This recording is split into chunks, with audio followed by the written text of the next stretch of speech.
اللہ الرحمن الرحیم وبہ نستعین انہ خیر ناصر و معین وصلی اللہ علی محمد واہل بیتہ الطیبین الطاہرین ولعن دائم علی اعدائہم اجمعین اما بعد۔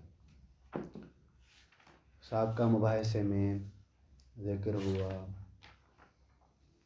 کہ ایک انسان جب پیدا ہوتا ہے تو اس کی ذات ہر ادراک سے خالی ہوتی ہے، اور جو ہی وہ ماحول میں گھلنا ملنا شروع ہوتا ہے اور اپنے حواس خمسہ الظاہریہ کے ذریعے جو چیز محسوس کرتا ہے تو اس کے ذہن میں، اس کے وجود میں ایک نئی تبدیلی آتی ہے کہ وہ وجود جو پہلے ہر چیز کے ادراک سے خالی تھا، اب وہ آہستہ آہستہ درک کرنا اس نے شروع کیا ہے۔ کہتے ہیں اس مرحلے کے بعد ایک اور مرحلہ آتا ہے، وہ آتا ہے کون سا مرحلہ؟ وہ آتا ہے حواس باطنیہ کا مرحلہ۔ حواس ظاہریہ کو استعمال کرنے کے بعد جو معلومات، توجہ فرمائیے گا، جو معلومات اس کے وجود کے اندر آ رہی ہے، آنکھوں کے ذریعے، کانوں کے ذریعے، ناک کے ذریعے، منہ کے ذریعے یا ہاتھوں کے ذریعے، یہ جو حواس خمسہ 5 سینسز ہیں جس کو ہم کہتے ہیں، 5 حواس جو ہیں ظاہریہ، اس کی وجہ سے جو معلومات اس کے ذہن میں، اس کے وجود میں آنا شروع ہوئی ہے، اب وہ معلومات اس کے وجود میں اندر جانے کے بعد اس کے ادراک کی حالات کیا ہوتی ہیں وہ ادراکات بیان کریں گے۔ اس سے پہلے آپ کو ایک بات ذہن میں رکھنی ہے کہ ادراکات کے حواس باطنیہ میں سے 2 حواس کیا ہیں؟ ایک قوت خیال ہے، ایک قوت متخیلہ ہے۔ توجہ فرمائیے گا ان دونوں لفظوں پہ، ایک قوت خیال ہے، ایک قوت متخیلہ ہے۔ قوت خیال کا کام کیا ہوتا ہے کہ صورتوں، جو چیزوں کی صورتیں ہیں ان کو فقط محفوظ کرنا۔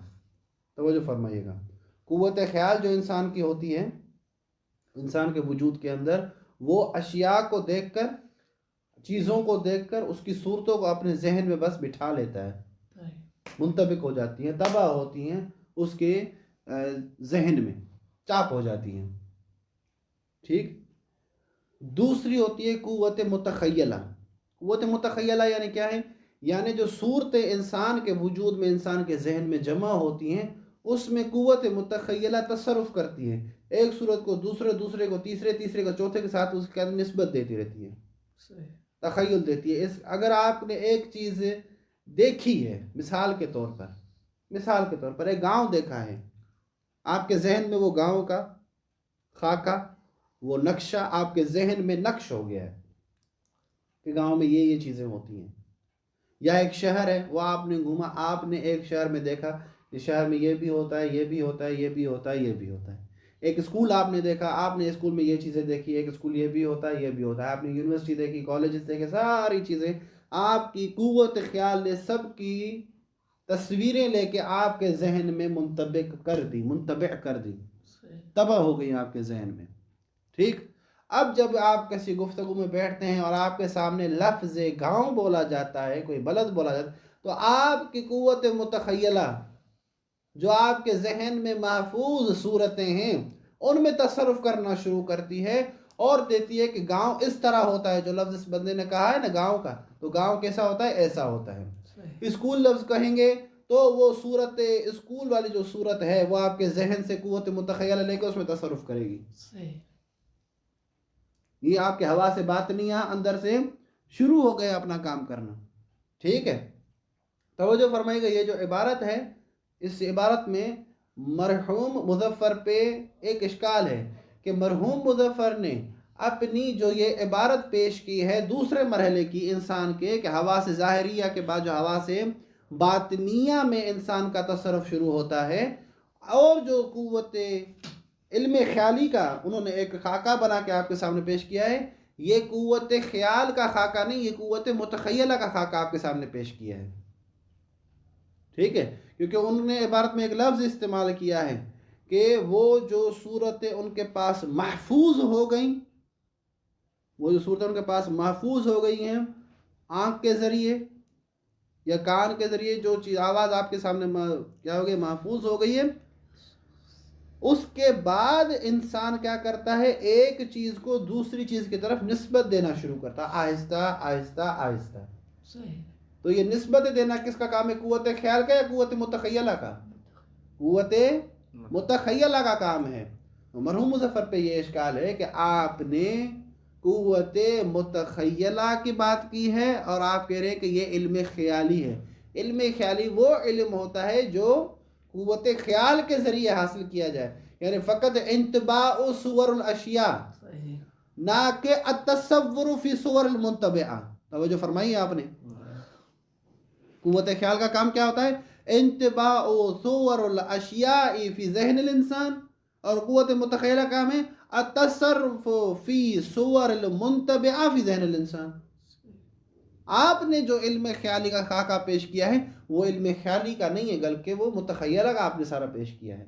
لیکن جواب دیتے ہوئے کہا ہے کہ دیکھیں، علم خیالی ایک مقسم ہے، اس کی دو قسمیں ہیں. اس میں اس کو علم خیالی کو استعمال کرنے والی جو حس ہیں وہ دو ہیں. ایک مرتبہ خیال ہے جو ایک چیز کیچ کرتی ہے، دوسری متخیل ہے جو اس کیچ کی ہوئی چیز کو کیا کرتی ہے، آپس میں جوڑتی ہے، بناتی ہے، نسبت دیتی ہے، ایک چیز کو دوسری چیز پر حکم لگاتی ہے. ٹھیک ہے. تو علم خیالی ان دونوں کو شامل ہے. آپ کا یہ اشکال یہاں پہ مناسب نہیں ہے. توجہ فرمائیے. ثم تترقى متارك الطفل فيتصرف ذهنه في الصور المحسوسات المحفوظة عنده. اس عبارت پہ اشکال ہے. پھر اس طفل کے مدرک نہیں، مدارک. کون سے مدارک؟ یعنی وہ چیزیں جن چیزوں کے ذریعے اس بچے نے درک کرنا شروع کیا ہے. اور درک کرنے والے کتنی چیزیں تھیں؟ مدارک کتنے تھے انسان کے؟ 5.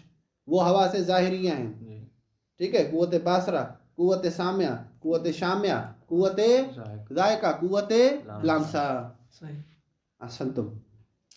ثم تترقى مدارک الطفل، پھر بچے کے وہ مدارک جو ہیں، جو مدرکات ہیں، ان میں ترقی آتی ہے. فیتصرف ذہنہ، ذہن انسان، بچے کا جو انسان ہے، پھر اس وہ ذہن کیا کرتا ہے، اس میں تصرف کرتا ہے. کس چیز میں؟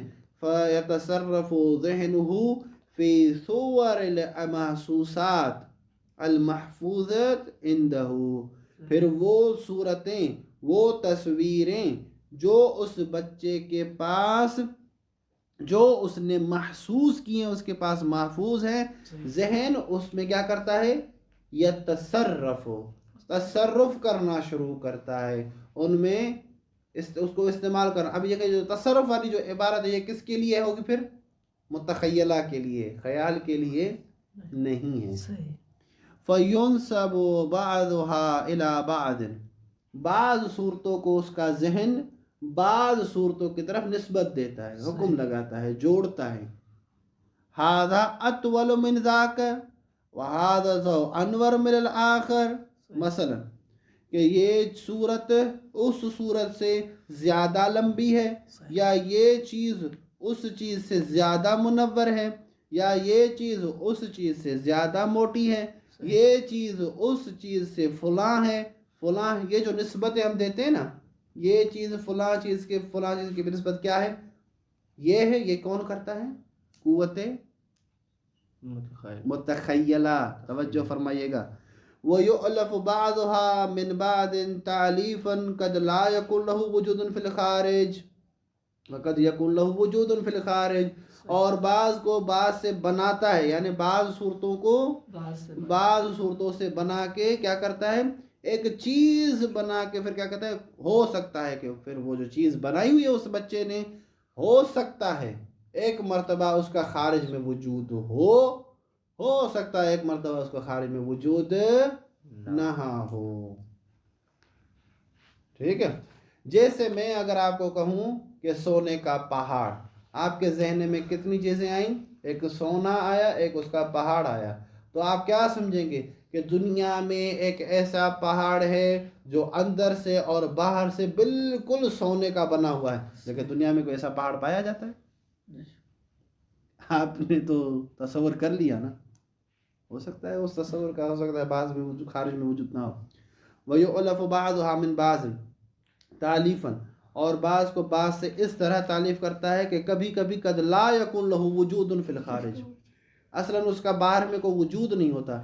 کتالیف لصور الاشیاء التي يسمع بها ولا يراها، کیسے کہ ان چیزوں کی صورتیں بنانا، کتالیف ہی یعنی جیسے اس بچے کی تعلیف کرنا، لصور الاشیاء ان چیزوں کی تصویروں کی، التی يسمع بها ولا يراها صرف جن کا فقط اس نے سنا ہے، اس کو دیکھا نہیں ان اشیاء کو. فیتخیل البلد التی لم يرها، بس وہ ایک گاؤں کو یا ایک شہر کو، چھوٹے شہر کو کیا کہتا ہے، تخیل میں لاتا ہے اس کو، اس شہر کو جو اس نے کبھی دیکھا نہیں ہے. صحیح. ٹھیک ہے. مؤلفة من الصور الذهنية المعروفة عنده من مشاہداته للبلدان، اور یہ کیسے اس نے بنائی، کہتے ہیں کہ یہ اس نے ان صور ذہنیہ کے ذریعے بنائی ہے یہ چیزیں جو صورتیں اس کے پاس معروف ہیں، اس کے مشاہدات سے اس کے ذہن میں محفوظ ہیں. کون سے مشاہدات؟ جب انہوں نے گاؤں کے یا کسی شہروں کا کیا کیا ہے، مشاہدہ کیا ہے. اس بچے نے دیکھا ہوا ہے گاؤں ایسے ہوتا ہے، شہر ایسے ہوتا ہے، پھر اس کے سامنے وہ ایک اپنی قوت خیال کے ذریعے ایک نئی چیز مثلا بناتا ہے. وَهَذَا هُوَ الْعِلْمُ الْخِيَالِي، یہ ایک علم خیالی ہے، اس کو علم خیالی کہتے ہیں. يحصل علیہ الانسان بقوت الخیال، جس پر انسان کو یہ حاصل ہوتی ہے، جس کو انسان کو قوت خیال کے ذریعے. وقد یشارک فیہ بعض الحیوانات، اور اس میں کچھ حیوانات جو ہیں وہ کیا ہیں، اس میں مشترک ہے، شریک یہاں پر. ٹھیک. اب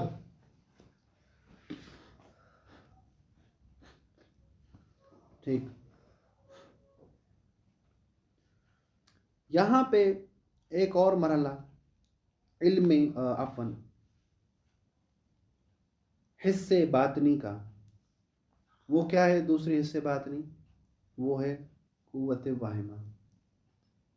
قوت واہمہ، قوت واہمہ ایک ایسی قوت ہے جس قوت کے ذریعے آپ ایک ایسی چیز جو واقعیت میں نہیں ہوتی لیکن آپ وہ محسوس کرتے ہیں، اس چیز کو وہم ہوتا ہے اس کا. مثال کے طور پہ جس چیز سے آپ کو نہیں ڈرنا چاہیے آپ ڈرتے ہیں، آپ کا وہم یہ ہوتا ہے کہ اس چیز سے ڈرنا چاہیے. وجہ فرمائی جیسے اندھیرا، اندھیرا انسان کو کاٹتا ہے، مارتا ہے، جلاتا ہے، کیا کرتا ہے؟ کچھ نہیں کرتا ہے. لیکن اس کے علم وہمی جو ہے، اس کی جو قوت فاہمہ ہے، وہ اس کے ذہن میں، اس کے وجود میں یہ احساس پیدا کرتی ہے کہ اس سے خوف زدہ ہونا چاہیے. ٹھیک. مثال کے طور پہ اور ایک اور مثال، آپ کے احباب سے محبت، الفت، نفرت، یہ جو پیدا ہوتی ہے یہ کیا ہوتی ہے؟ بالحقیقت یہ حقیقت ہوتی ہے، یہ ایک وہمی چیزیں ہوتی ہیں. صحیح. انسان وہم یہ کرتا ہے، اس کو احساس یہ ہوتا ہے کہ مجھے اس سے محبت ہے، مجھے اس سے نفرت ہے، حالانکہ ہو سکتا ہے کہ طرف آخر جو ہے اس میں کوئی ایسی چیز نہ پائی جاتی ہو. مثال کے طور پر یہ ایک صرف مثال ہے، اور اس کو مثال کی حد پہ رکھے، زیادہ تصرف نہیں کیجیے گا اس پہ. مثال کے طور پر بعض انسانوں سے فقط اس جہت سے نفرت کرنا کہ وہ غریب ہیں. تو آپ یہ جو توہم کر رہے ہیں کہ غریب سے نفرت کرنی چاہیے، تو کون سی جہت ہے جس سے وہ نفرت کر رہے ہیں آپ؟ یہ آپ کا فقط علم وہمی ہے. یا بعض انسانوں سے فقط اس بنا پر نفرت کرنا کہ وہ کلر کے کیا ہیں، وہ رنگ کے کیا ہیں، بس ہم تھوڑے کالے ہیں، تھوڑے سانولے ہیں. یا بعض انسانوں سے محبت رکھنا کس بیسس پہ؟ اسٹیٹس کے بیسس پہ. ٹھیک ہے، آپ محبت رکھ رہے ہیں، یہ واہمی ہے. حقیقت ہے نہیں ہے وہ بعد میں پتہ چلے گی. لیکن آپ کی جو محبت کسی کے ساتھ پیدا ہوتی ہے، آپ کی جو کسی کی بنسبت نفرت پیدا ہوتی ہے، آپ کی کسی کی بنسبت یہ جو احساسات پیدا ہوتے ہیں، خوف پیدا ہوتا ہے، یا یہ جو چیزیں پیدا ہوتی ہیں، یہ صرف اور صرف وہم ہے. لا حقیقت لہا فی الخارج مثلا. ٹھیک.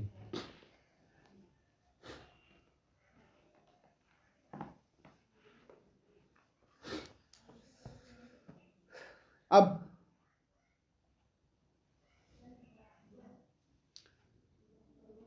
یہ جو وہم، قوت وہم کے ذریعے انسان نے محسوس کیا جزئی معنات کو، توجہ فرمائیے گا، اس لفظ کا بہت ہی گہرا مطلب ہے. جزئی معانی یعنی کلی نہیں،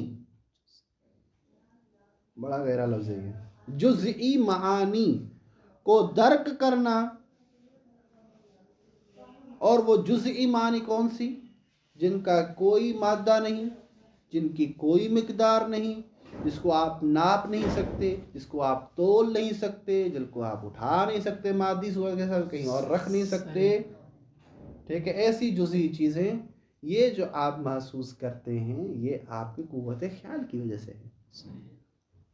خوف کوئی ایسی مادی چیز ہے جو آپ اپنے وجود سے نکال کر باہر پھینکیں، یا کوئی ایسا آپ کے پاس آلہ، کوئی اوزار، کوئی انسٹرومنٹ، کوئی ایسا ایپریٹس ہے آپ کے پاس کہ آپ جس سے ناپ سکے کہ آپ کو کتنا خوف ہو رہا ہے.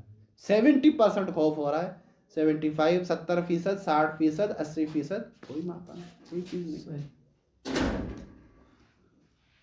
تو وہ معانی، وہ چیزیں جو جزئی ہوں اور ان کا کوئی مادہ یا ان کا کوئی مقدار نہ ہو، وہ محسوس کرنا وہم کا کام ہوتا ہے. ٹھیک ہے. اچھا، اور یہ بھی اس چیز میں بھی ہمارے ساتھ حیوانات موجود ہیں. توجہ فرمائی. یعنی حصے ظاہری، کون سے حصے ظاہری؟ حواس خمسہ. اور حصے باطنی میں سے 3 حواس میں سے 3 حواس، متخیلہ، خیال اور واہمہ، 8 حواس میں مشترک ہیں حیوانات ہمارے ساتھ، عبارت کی بنسبت جو ابھی تک شیخ مظفر نے بیان کی. ٹھیک. اس کے علاوہ جو 2 احساسات باقی رہ جاتے ہیں وہ کون سے؟ مثلا حصے مشترک ہے اور قوت حافظہ ہے، اس میں بھی ہمارے ساتھ یہ جانور شریک ہے، ایسے میں کوئی مسئلہ نہیں ہے. احساسات اللہ نے یعنی کیا ہے؟ توجہ فرمائیے گا. کلی طور پہ مرحوم مظفر کہ احساسات جو ہیں ظاہری ہوں یا باطنی ہوں، وہ تمام مخلوق جو حیوانات ہیں یا نباتات ہیں، اللہ نے اسے دی ہیں، عطا کی ہیں، یہ اس میں مشترک ہے. آئیں دیکھیں. ثم يتوسع فی ادراکہ، پھر اس بچے یا اس انسان کے ادراک میں، فہم میں، سوچ میں وسعت آتی ہے الی اکثر من المحسوسات، کہ وہ محسوسات سے زیادہ آگے یعنی کیا کرتا ہے؟ اس چیز کو سوچنا شروع کرتا ہے، محسوس کرنا شروع. فیدرک المعانی الجزئیہ، پھر وہ آہستہ آہستہ ایک جزئی معنی کو درک کرنا شروع کرتا ہے. التی لا مادۃ لها ولا مقدار، جس کی کوئی معنی نہیں اور جس کے کوئی بھی مادہ نہیں اور جس کا کوئی بھی مقدار نہیں ہے. مثل حب ابویہ لہ، اس کا کوئی مادہ یا کوئی مقدار ہے؟ یعنی اس کی اپنے والدین سے محبت، یا او عداوت مبغضہ ہے، یا اس کے والدین سے جو بغض رکھتا ہے، جو اس کے کیا ہیں؟ دشمن ہے، اس سے دشمنی رکھنا. وہ خوف الخائف، یا کسی ڈرنے والے بندے کا ڈر. وہ حزن الساکل، کسی غم زدہ بندے کا غم. وہ فرح المستبشر، اور کسی خوش مزاج بندے کی خوشی. وہ آپ نہ ناپ سکتے ہیں، نہ آپ اس کو کہیں سے نکال کے مادی صورت سے اس کو آپ اٹھا سکتے ہیں، کچھ بھی نہیں. یہ جزئی معنات ہیں، جزئی معنات ہیں، یہ جزئی. وَهَذَا هُوَ الْعِلْمُ الْوَهْمِ يَحْصُلُ عَلَيْهِ الْإِنسَانُ كَغَيْرِهِ مِنَ الْحَيْوَانَاتِ بِقُوَّةِ الْوَهْمِ. اور یہ علم وہمی ہے، یہ انسان کو اسی طرح جس طرح دوسرے حیوانات کو حاصل ہوتا ہے، لیکن یہ قوت وہم کے ذریعے حاصل ہوتا ہے. وَهِيَ هَذِهِ الْقُوَّةُ مَوْضِعُ اِفْتِرَاقِ الْإِنسَانِ عَنِ الْحَيْوَانِ. اور یہی قوت ہے جو انسان کو آہستہ آہستہ حیوان سے کیا کرتی ہے؟ جدا کرتی ہے. فَيَتْرُكُ الْحَيْوَانُ وَحْدَهُ یدبر ادراکات و بالوہم فقط. پھر حیوان کو انسان یعنی حیوان سے ہٹ کر انسان سے ہٹ کر حیوان کو کیا کرتے ہیں؟ اکیلا چھوڑ دیتے ہیں. وہ اپنے ادراکات سے، اپنی وہمیات سے ایک چیز سوچتا ہے. مثلا صحیح. حیوانات آپ دیکھیں ایک دوسرے کو جو چیرتے پھاڑتے ہیں، ٹھیک ہے، انسان کو کھاتے ہیں، کسی اور کو کھاتے ہیں. کس بیسس پہ کھاتے ہیں؟ اسی بیس پہ کہ ان کو یہ وہم ہوتا ہے کہ اگر ہم ان کو نہیں کھائیں گے یہ ہمیں کھا لیں گے. صحیح. یہی ہے نا؟ یا اس کے علاوہ کیا ہوتا ہے؟ بھوک کی وجہ سے، اپنی بھوک مٹانے کے لیے. صحیح. اس سے زیادہ کیا ہے؟ ٹھیک. وَيُصْرِفُهَا بِمَا يَسْتَطِيعُ مِنْ هَذِهِ الْقُوَّةِ. اور اس قوت میں صرف کرتا ہے جتنی اس کی اپنی طاقت ہے اس قوت سے لینے کی. وَالْحَوْلِ الْمَحْدُودِ.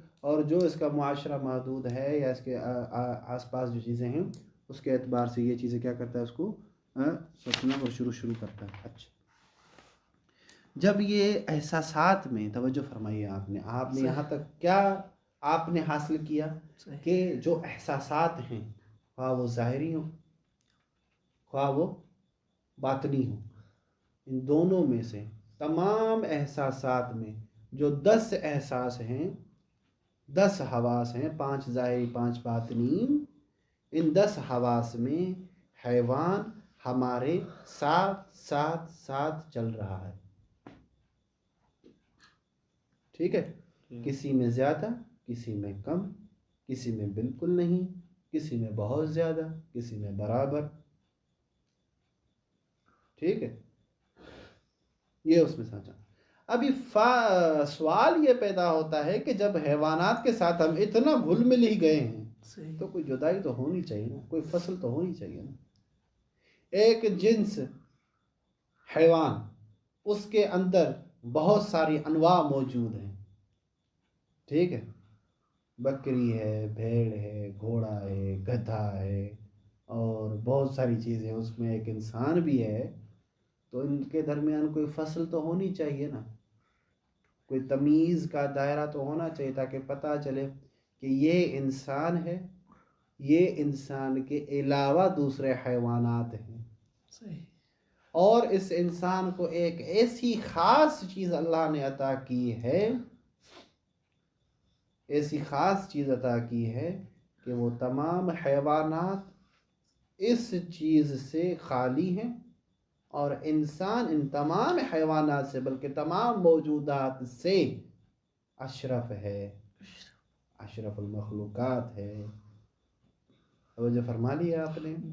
وہ کون سی چیز ہے؟ وہ ہے عقل. وہ کیا ہے؟ عقل. انسان کی عقل انسان کو باقی حیوانات سے کیا کرتی ہے؟ جدا کرتی ہے. یہ عقل آپ کو بتائے گی، یہ عقل آپ کو فیصلہ دے گی کہ جو چیز آپ محسوس کر رہے ہیں حواس ظاہریہ کے ذریعے یا حواس باطنیہ کے ذریعے، وہ صحیح ہے یا غلط ہے. آپ کا دوسرے کے بنسبت محبت رکھنا صحیح ہے غلط ہے، آپ کا دوسرے کے بنسبت بغض رکھنا صحیح ہے غلط ہے. عقل بتائے گی. آپ کا دوسرے کے بنسبت یہ دیکھنا کہ یہ چیز جو اس نے دیکھی ہے کہ یہ اس سے زیادہ روشن ہے، یہ اس سے زیادہ ہے، یہ اس سے کم ہے، آپ عقل کے ذریعے فیصلہ دیں گے کہ واقعی یہ چیز ٹھیک بھی ہے یا ٹھیک نہیں ہے. اور حواس ظاہریہ کے ذریعے جو انسان نے جو چیز کسب کی ہے، عقل آپ کو فیصلہ دے گی کہ ہاں یہ چیز ٹھیک ہے یا نہیں ہے. تو عقل وہ واحد نعمت ہے اللہ تبارک و تعالیٰ کی قوت عاقلہ جو انسان کو اللہ نے دی ہے، جس کے ذریعے حیوان سے وہ بندہ منفرد بنتا ہے اور ایک مقام تک پہنچتا ہے، ایک کمال آتا ہے انسان میں. وہ کیا ہے؟ عقل. اب آپ دیکھیں پورے دنیا میں دیکھیں کتنے بندے ہیں جو عقل سے کام لیتے ہیں، استعمال ہی نہیں ہوتی. پھر کہتے ہیں اللہ نے عقل نہیں دی. اللہ نے عقل دی ہے، استعمال بہت کم ہوتی ہے، صحیح. بہت کم ہوتی ہے. اتنی عظیم نعمت کہ جس کے لیے روایت میں یہ جملہ بھی مل رہا ہے کہ بک اصیب و بک اعاقب، اے عقل تیری وجہ سے ہی دوسروں کو میں عقاب بھی دوں گا اور تو ہی وجہ بنے کہ میں دوسروں کو ثواب دوں گا. یعنی انسان کی عقل کے پیمانے کے مطابق اللہ اس کو ثواب بھی دے گا، اللہ اس کو جزا بھی دے گا. اسی طرح سابقہ انسان جو گزر چکے ہیں ان انسانوں سے امت محمدیہ افضل اسی وجہ سے ہے کہ ان کے عقل میں جو ترقی ہے وہ سابقہ امتوں میں نہیں تھی، اس لیے آپ بھی تھوڑا زیادہ افضل ہیں ان سے. صحیح. تو اس کو پہچانیں، تھوڑا اپنی معرفت حاصل کریں. وصلی اللہ علی محمد و اہل بیت.